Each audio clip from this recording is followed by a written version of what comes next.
మూడవది భోగముల నిమిత్తము దురుద్దేశముతో అడుగుతారు.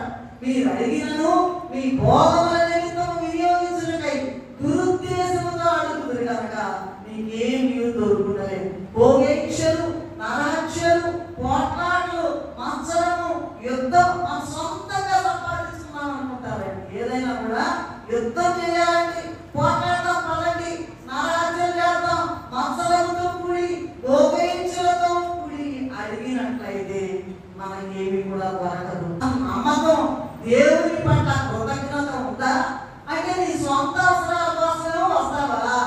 అయిపోగానే దేవుడిని మర్చిపోతావు. నమ్మకం మీ యొక్క భోగముల నిమిత్తము పిల్లలేరు అంటారు కదా, ఉద్యోగం లేకుండా ఊరికే తిరుగుతున్నాం అంటారు కదా, ఇల్లు మత్తయి సువార్త 6వ అధ్యాయం 33వ వచనం మన అందరికీ తెలిసిన మాట. దేవుని రాజ్యమును